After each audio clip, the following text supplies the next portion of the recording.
Welcome to the deep dive. Today, we're going way back, thousands of years actually, to a text that's still shaping how we talk about, well, everything.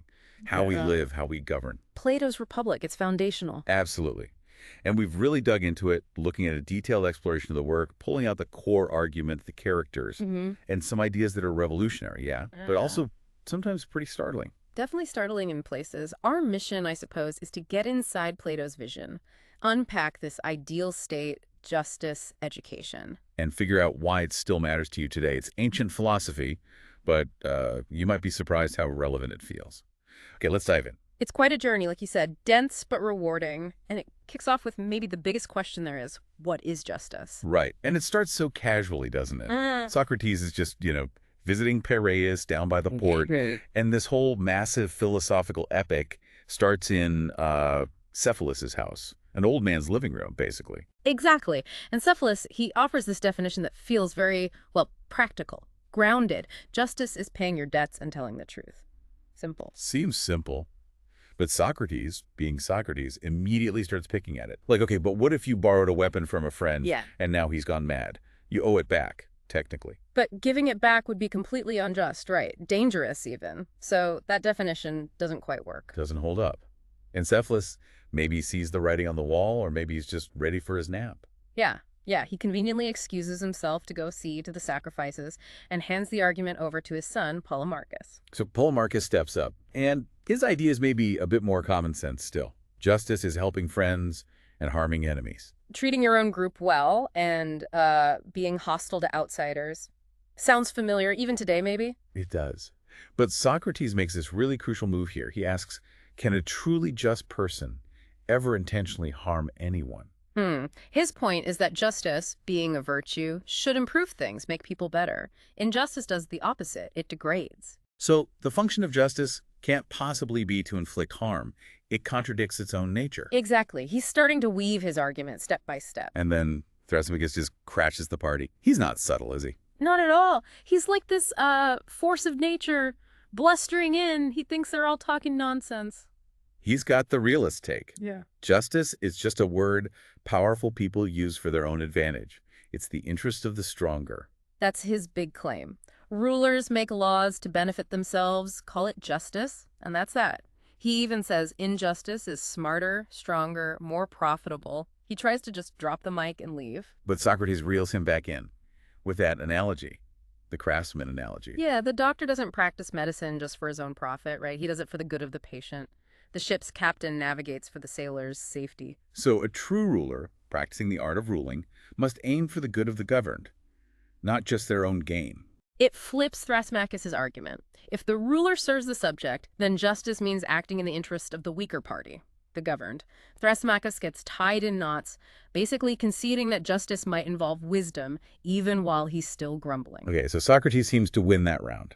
But then Glaucon and Adimantus step in. Mm. They're not satisfied. Not at all. They say, look, Socrates, you've shown justice is useful. It has good consequences like reputation. But what if it didn't? What if being just made you miserable and being unjust made you happy, assuming you could get away with it? Is justice good in itself, regardless of rewards or punishments? That's the core challenge, the thought experiment. The perfectly unjust man who seems just versus the perfectly just man who seems unjust, who's truly happier. That sets up the whole rest of the dialogue. They demand justice be praised for its own sake. Huge question. And Plato's answer starts, unexpectedly large scale. Right. He says, let's not look at the individual soul yet. It's too small, too hard to see clearly. Let's build a city, an ideal state, in theory. Find justice there, writ large, and then apply it back to the individual. Okay, so building a state. Why do we need one anyway? Fundamentally, division of labor. None of us is self-sufficient. We have different talents, different needs. You need a farmer, a builder, a weaver, a shoemaker. Basic survival requires cooperation and specialization. Start simple. Just 4 or 5 people. Then Glaucon famously calls this the city of pigs. Healthy, yes, but maybe a bit boring. Just basic necessities. Salt, olives, cheese. You want some relish, some luxury. Exactly. Which leads to the next stage. The luxurious stage, or sometimes called the feverish stage. And we need couches, fancy tables, perfumes, artists, poets. Chefs, barbers, doctors, because luxury often leads to unhealthy living. more professions, more desires. And the big consequence of all this expansion. You need more land, more Mhm. resources, which means you're going to come into conflict with your neighbors. And that, Plato says, is the origin of war. So the luxurious state needs defenders, soldiers, guardians, Yes. And these guardians need a very specific, almost paradoxical nature. fierce to enemies, gentle to citizens, like a good guard dog. That's Plato's analogy, like well-bred dogs. They need spirit, speed, strength, but also philosophy, a love of wisdom to know who their friends and enemies actually are. Which seems like a contradiction, but Plato thinks it's possible, and their education is key, music and gymnastic. But not like we think of them. Both are aimed primarily at shaping the soul. Music means all culture stories, poetry, harmony, rhythm. And Plato gets really strict here. Censorship? Extremely strict. You have to control the stories the guardians hear from childhood. No tales of gods behaving badly, quarreling, lying, laughing hysterically, fearing death. Because you don't want the guardians imitating that or fearing their duty. Precisely. He wants to cultivate courage, temperance, piety. So you edit Homer, Hesiod, you shape the narrative environment completely. Even the style of performance matters. Guardians should only imitate noble characters, not villains or animals, because imitation shapes the soul. And the musical modes and rhythms. Only the ones that encourage bravery and moderation. Yes. Dorian and Phrygian modes, basically. Nothing sorrowful or lazy. Okay, what about gymnastic? Physical training. It's for the soul, too, really. Cultivating the spirited part, making it tough and disciplined, but not brutal. It has to be balanced with music. Too much music makes them soft. Too much gymnastic makes them savage. That's the idea. Harmony between the two is crucial for a well-developed soul. And it connects to physical health. Simple diet, simple living, avoid needing doctors for diseases caused by laziness or luxury. There was also that interesting bit about judges and doctors. Right. Physicians ideally should have experienced illness to understand it, but judges should not have experienced evil personally. They need to learn about it through observation, maintaining their own soul's purity to judge clearly. And this whole discussion brings up truth and falsehood again. Plato hates lies, but allows some. He draws a line. The true lie, ignorance or deception in the soul about reality, that's always bad. But the lie in words, a verbal falsehood, can sometimes be useful, like medicine. But only for the rulers. Yes, strictly controlled, used only for the good of the state in specific necessary cases, which leads directly to The noble lie, or the myth of metals. this foundational story that the rulers tell the citizens. Everyone is born from the earth, making them siblings, but the god mixed different metals in their souls. Gold for rulers, silver for auxiliaries, soldiers, iron and brass for farmers and craftsmen. Sounds like a rigid caste system. It provides a justification for the hierarchy, yes, but the crucial part is mobility based on nature. If a golden parent has a bronze child, that child must join the producers. If an iron parent has a golden child, they must be raised to rule. So, ability over birth, theoretically. Theoretically, it's meant to foster unity. We're all children of the earth, and ensure the right people are in the right roles, preventing the state's decline, which the oracle warns will happen if iron or brass rule. And how do these guardians actually live? It's incredibly austere. Almost monastic. No private property at all. No private homes. No money beyond basic needs. They live communally, eat together. Their necessities are provided by the producing class. Why so strict? Plato believes private wealth corrupts absolutely. It creates division, self-interest. Guardians must be focused only on the good of the whole city. They are watchdogs, not potential wolves preying on the sheep. So the aim isn't the happiness of any one class, but the whole state. Exactly. The goal is the flourishing and unity of the entire community. A state structured this way, even a small one, Plato thinks, would be incredibly strong and unified, capable of defeating larger, richer, but internally divided states. Okay, so we built this elaborate, somewhat strange, ideal city. Where's the justice we were looking for? Plato assumes this perfect city must possess the four cardinal virtues: wisdom, courage, temperance, and justice. He finds them by looking at the classes. Wisdom is in the rulers, the guardians proper. Yes, their knowledge of how to govern the whole state well. It's a small group, but their knowledge benefits everyone. Courage belongs to the auxiliaries, the soldiers. Specifically, their ability to hold on to the right beliefs about what should be feared and what shouldn't, beliefs instilled by their education, even in the face of danger or pain.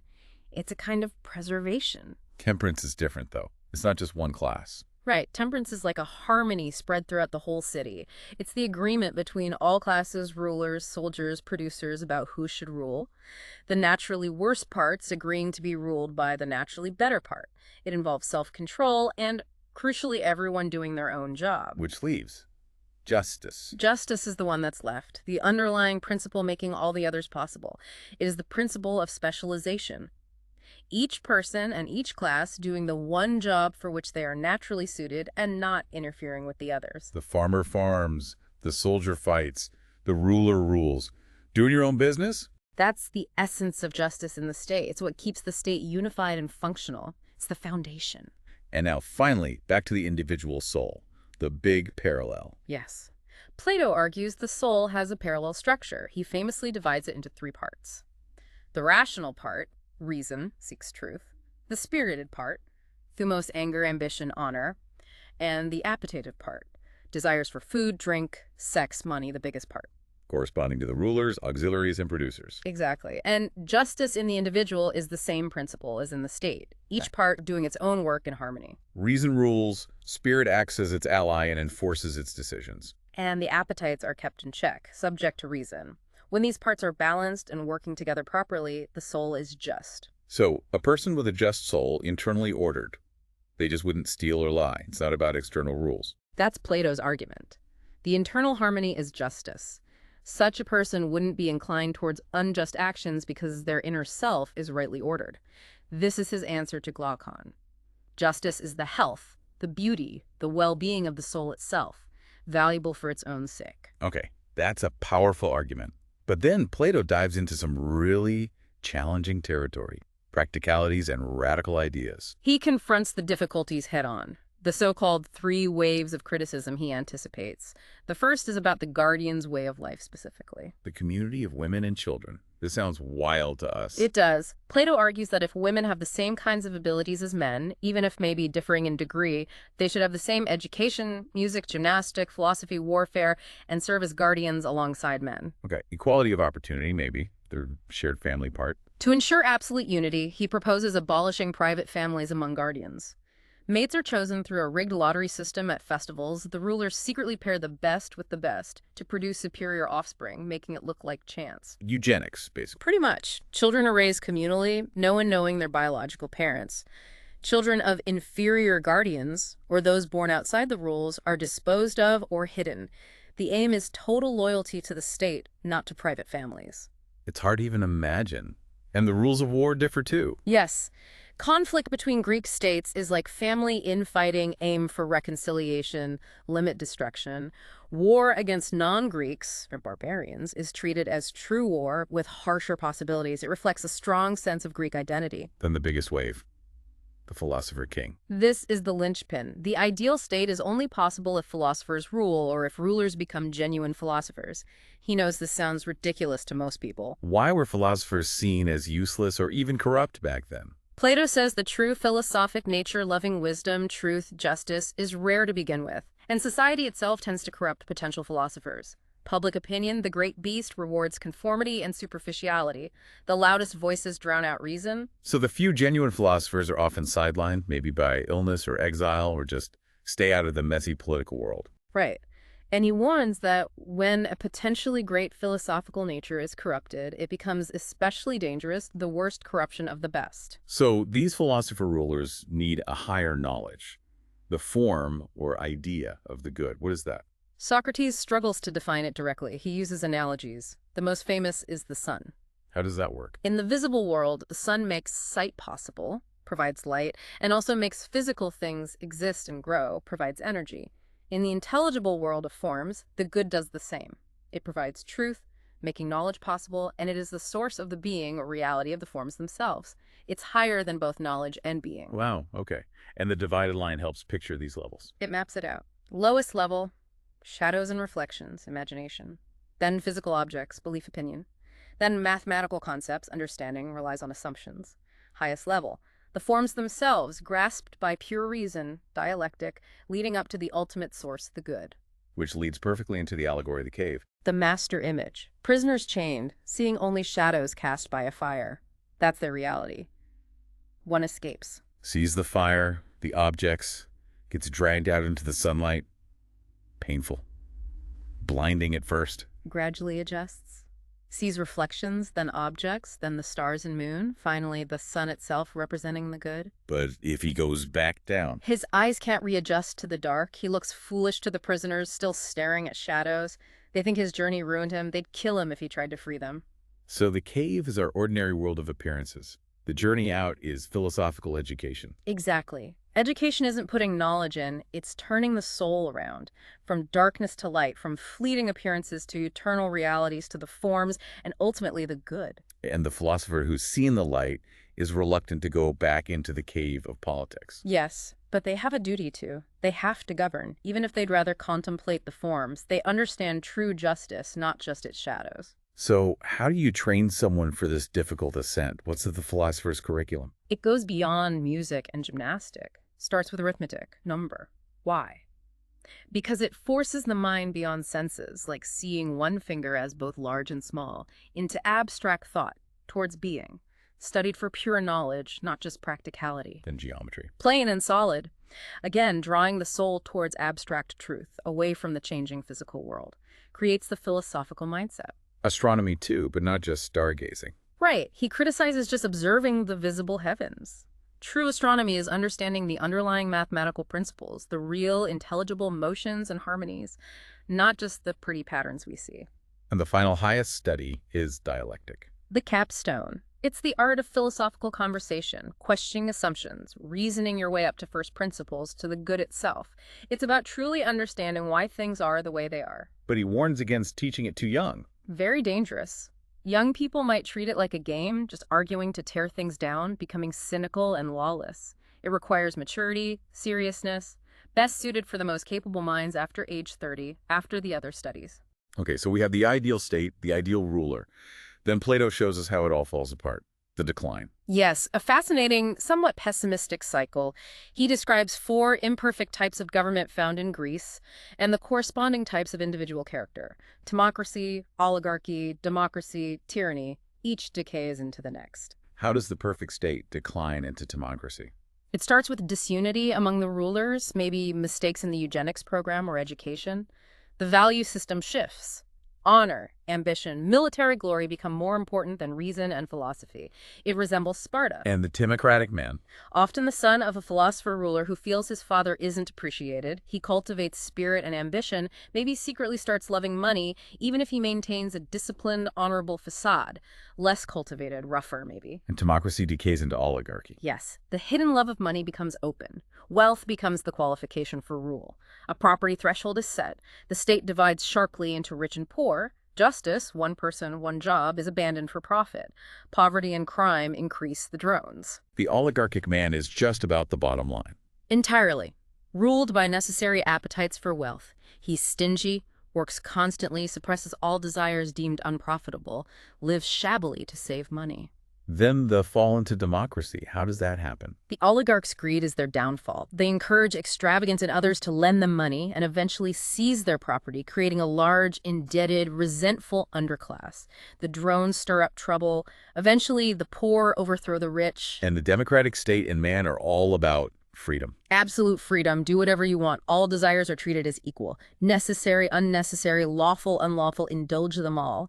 The state is a chaotic bazaar of lifestyles and constitutions. The democratic man's soul is a patchwork quilt of conflicting impulses with no governing principle. Sounds unstable, which leads to tyranny. The excess of freedom leads to anarchy. People resent any authority, any law. Out of this chaos, a leader emerges, a protector of the people, often ruthless. He stirs up conflict, asks for a bodyguard. And uses the bodyguard to seize total power. Exactly. He eliminates rivals, enslaves the populace he claimed to protect, surrounds himself with mercenaries, robs the state. He becomes a tyrant. And the tyrannical man. He's the ultimate endpoint of injustice. Plato paints him as the most miserable human being imaginable. His soul is ruled by a monstrous, lawless desire, eros, or lust maybe, that drives out reason, shame, everything good. He's enslaved to his own worst impulses, full of fear, paranoia, insatiable craving, a master of others, but a slave internally. So, bringing it all back, Glaucon's original question, who is happier, the just person or the tyrant? Plato offers 3 main proofs for the just person's happiness. First, the analogy holds. The tyrannical state is miserable, the just state is happy. So the just individual must be happier than the tyrannical one. Second proof, back to the soul's parts. Yes, each part has its own pleasure. Gain, appetitive, honor, spirited, learning, rational. Only the philosopher, ruled by reason, has truly experienced all three types of pleasure and can judge accurately. They declare the pleasure of knowing and understanding is the highest, truest pleasure. The lover of gain or honor doesn't even comprehend the philosopher's joy. Right, and the third proof distinguishes between types of pleasure. Many bodily pleasures are just relief from pain, eating when hungry. They aren't pure pleasure. Whereas the pleasures of the mind of learning Are pure, positive, not preceded by pain. And, crucially, they involve the satisfaction of the more real part of us, the soul, grasping eternal forms, compared to the less real part, the body, dealing with fleeting physical things. Tyrannical pleasure is the furthest removed from this true, real satisfaction. He even calculates it, 729 times happier. He does. It's a slightly bizarre mathematical flourish, but the point is the gulf is immense. So the wise, just life, guided by reason, valuing inner harmony, that's the truly happy life. That's the core message. You govern your inner city, seek wealth or honor only if they support that inner order. You live as a citizen of the ideal pattern, even if it only exists in heaven or in theory. Before concluding, Plato circles back to art and poetry one last time. Still critical. Oh yes. He reinforces his critique. Most poetry and art are imitation, thrice removed from the reality of the forms. Idea, object, image, poem. Poets lack true knowledge of what they depict. And they appeal to the lower parts of the soul, emotions over reason. Precisely. They stir up grief, laughter, desire, weakening the rational control we should cultivate. Reason is calm, difficult to imitate dramatically. Poetry indulges feelings, enfeebles reason. So, reluctantly, most of it must be banished from the ideal state, only hymns to gods and praises of good people allowed. We must choose reason over poetry's charm if it can't prove its benefit to the soul. And then a final profound argument, the immortality of the soul. His argument is that things are destroyed by their own specific evil or corruption. Disease destroys the body. Rust destroys iron. What's the soul's specific evil? Injustice, ignorance, cowardice. Right. But do these things destroy the soul, annihilate it? No, they make it worse, corrupted. But the unjust soul still exists. If the soul's own peculiar evil cannot destroy it, then nothing else external possibly could. Therefore, the soul must be immortal. Which opens the door to rewards and punishments beyond this life. The myth of A powerful closing myth. A soldier, seemingly dies, journeys through the afterlife, and returns to report what he saw. Souls are judged, spend 1,000 years in reward, heaven, or punishment, underworld. Then they choose their next life. Yes, they gather before the fates, lots are cast, then they choose their next life pattern, human or animal. And the crucial message is, virtue is free. The responsibility lies with the chooser. God is blameless. The choice itself sounds incredibly important. It is. They drink from the river of forgetfulness before rebirth. Making a wise choice requires the philosophical understanding gained in the previous life, or learned from Er's account. You need to see past the superficial glitter of power or wealth and choose a life that allows for justice and wisdom. People choose badly. Often, yes, based on past experience or immediate desires. Orpheus chooses to be a swan, Ajax a lion. It takes wisdom to choose the mean, to choose well for the soul's long journey. Wow. Okay. We have covered an immense amount of ground, from simple definitions of justice all the way to the structure of reality, the soul, the fall of states, and the afterlife. It really is a complete philosophical system in many ways. Plato connects ethics, politics, metaphysics, epistemology. It all ties back to understanding justice and the good. It's dense, challenging, sometimes deeply problematic from our modern view, but also full of these incredibly resonant ideas. What really stands out to you after this deep dive? What feels surprisingly relevant, or maybe deeply alien? For me, it's that relentless focus on the inner life, on the state of the soul, as the absolute foundation for everything else, for a good life, for a just society. We tend to focus so much on external structures, laws, economics. Plato keeps pulling us back inside. Yeah, that harmony of the soul, reason, guiding spirit, and appetite. It's a powerful image. Makes you wonder, doesn't it? What would it really take for us today to cultivate that kind of inner balance? That's definitely something worth thinking about long after we finish talking.